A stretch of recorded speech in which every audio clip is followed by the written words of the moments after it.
خبره دا چې دا ټي ټي پی څوک دي، یعنی موږ خو دې وطن خلک یو کنه، موږ ټورستان نه یو دې چې موږ ته افسانه وایو بیا موږ ومنو دا، موږ یو کس پیژنو، یعنی لکه چې موږ وطن خلک یعنی دی ان دا ټي ټي پی چې شل کاله افغانستان کې جنگي دا دی نه دا ټي ټي پی نه و. پاکستان اعتراض کړی، یو ورځ اعتراض کړی چې تاسو ما کوي، تاسو څه کار دي، تاسو بل ملک ته ځئ ولته جګړه کوي، ٹھیک دی. او دا پاکستان مخکې یعنی دا کتابونه چاپ شوي دي چې تشکیلات علاقې مروت نه راغلو، پکتیکا کې جنگ ته لاړو، بنونه لاړو، مثلا پکتیا کې جنگ ته لاړو. دا څنګه تلل؟ د صوفیانو چې 3000 کسان یا 3000 نه زیات کسان بوتلو افغانستان کې جنگ ته، تاسو ولې چې اعتراض وکړو چې دا ولې تاسو لاړئ؟ نو ارزاده چې اول خدای دا چې دا ټوله کیسه دی جوړ کړی دا ټي ټي پی هم دی جوړ کړی، طالبان دی جوړ کړی، دا څه خبرې دي، ټي ټي پی هم دی جوړ کړی. زه یعنی موږ خو ډېر دي نه ټول خبرې لیدلې دي. تاسو ګورئ چې کله یعنی امریکای فوجونه راغلو نو اوله کې طالبانو کې دا خبره پیدا شو چې هغه چې دلته راغلو، مشران ټول دلته راغلو، القاعده ولا راغلو. نو اوله کې زما اطلاع داسې دا ما سره ډېر هغه باره کې یعنی ثبوتونه شته. اوله کې هغه راتلو سره دا 2002 کې هغه یو فرمان جاری کوم دی ولا عمر صاحب په دستخط باندې چې یو وزیرستان شورا جوړ کړه چې هغه مشر وو جلال الدین حقانی وو، علماء او شورا بداوی سره کمانډران بداوی دا خو پاکستان حکومت اوله کې د پرې نه کوته، ځکه چې دوی سره دا سوال پیدا شو چې که فرض کړه وزیرستان شورا خبر په نیویارک ټایم کې چاپ شو، نو ول خبره چې افغانانو یعنی چې افغانستان اوسیدونکو د غاړې ته دلته کې حکومت جوړ کړو کنه، یو خبره چې وزیرستان یعنی هغه واغستو، نو دې جواب ورسره نو دوی خبر دینه مې ریدو چې کسبات دلته کې شورا جوړ شي او جنگل ته گئی نو کله چې امریکا په دلته راشي کنه، ځکه چې هغه په سره باندې په چې دلته خلک ناشتي، نو لہذا دې ورته دامه کوي. نو هغه خبره غلی شو. ټیک بیا دې چې کله پوه شو چې دلته کې هغه خپل فوجونه زیاتې یعنی تعداد زیاتې، دوی پوه شو چې افغانستان کې چې کوم کمانډران دي طالبانو دا الته پاتې کېدي بل چې ډېر فوجونه چې یو نیم لک فوج راشي بیا وګران شي، نو یې دلته راځي، نو چې دلته راځي نو څنګه کېږي؟ نو دلته کې دی بیا فرمایش وکړو چې ټي ټي پی یعنی ټي ټي پی هغه طالبان دي چې پاکستاني شناختی کارت دی ورسره، خو افغانستان کې او طالبان دي دا خلک صاحب وخه ټي ټي پی تاسو دلته جوړ شو، پاکستان جوړ کړ، افغان طالبان تاسو چې دلته وو کچھ لا کې او زبل څه ولې بیا حالت داسې پیدا شو چې ټي ټي پی افغان طالب له لحاظ سره یو شو، ټي ټي پی د پاکستان خلاف جنگ کوي، جنگ ډیر زیات مشکل شو، پاکستان د هغه تور سره چې حمله کوي، ولې دواړه بیا پاکستان پر ضد جنگ کوي؟ او کنه طالبان صاحب تاسو خو چې دا ټول واقعیت لیدلې دي، تاسو خو خبرونه کنه دی خو هغه خبره نه کوي کنه چې ټي ټي پی جوړ شو 2009 کې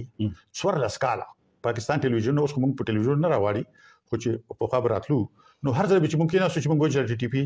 دی وایي نو ټي ټي پی خو هندستان جوړ کړی دا، افغان طالبان چې دی مجاهدین دي او ټي ټي پی چې دا هندستان انټيليجنس جوړ کړی دا، موږ ورته دا یو تنظیم دی، یو نظریه یو دا امیر یو دی بیعت کړی دی، بس دغه تنظیمونو کې خو بیعت کوي، خو خدای تنظیم خلک بس کړي دی وایي نه دا تاسو موږ ته تاسو د هندستان پروپاګاندا کوي، یعنی تاسو ګورئ دا یو د څوار لسکاله دی چې دا دروغ وي، دی چې ته معافي وغوښته د خلکو چې تاسو دوکه درکړ پاکستان خلکو ته، خپل خلکو ته وایي چې دا داسې نه ده، نو ارزه چې دغه خبرې بدلې کې خپل به هغه څه خبرې اړې کنه، ارزه چې دا جګړه هم داسې نه ده چې څه ښکاری داسې ده، د جګړې ضرورت بین الاقوامي طاقتونو ته دا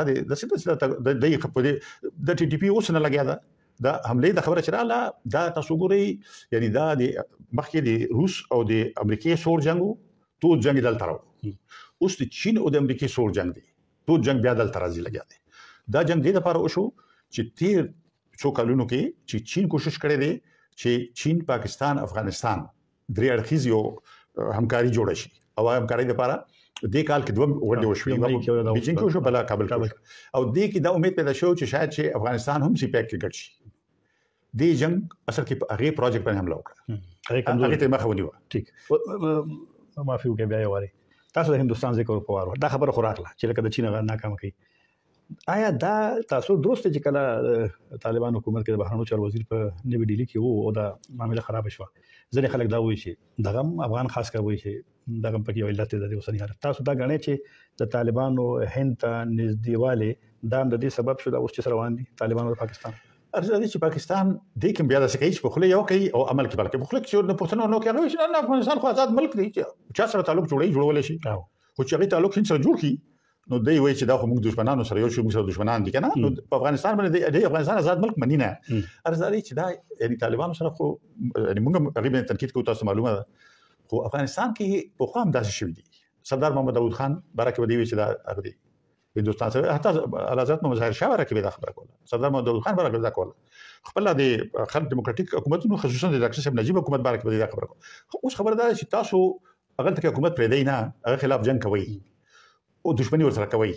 نو هغه خامخا ځان ته اتحادیان ګوري کنه دا خو سیاست کې عام اصول دي نو چې هغه هند سره تعلق جوړ کی تاسو بیا نورم جنگ ذات کې وګورئ د هند ملګری شو نو د هند ملګرتیا کې د افغانستان هند سره کله ملګری شوی دی هغه په دې ملګری شوی دی چې دوی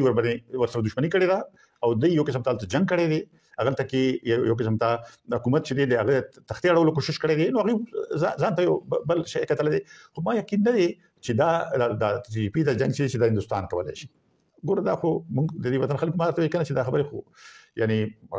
دا ډیوران کرخه خو داسې مضبوطه کرخه نه و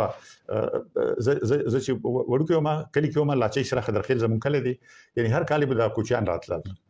نو زمون کلی ته بزادران ډیر راتلل کنه نو زمون کلی کلو کې دا یعنی زمون کو د کور یو کمره چې هغه به موږ ورکوله او د کلی کې ټول کورونو کې کنه چې خلک به دې کې دا تګ راتګ موږ ټول خلک پیژنو دا څنګه چې د خلک یعنی فرض کا بل ملک چته امریکا یا روسیا هندستان یا دای راستي خبره دا خو افغانستان سره تاسو تعلق خپل ټیک کوي افغان پالیسي خپل درسته کوي بهر لوبي پریک دی افغانانو سره یو ملت پټوکا او افغانستان سره مملکت پټوکا ژور تفاهم پیدا کوي ټول مسلې باندې صحیح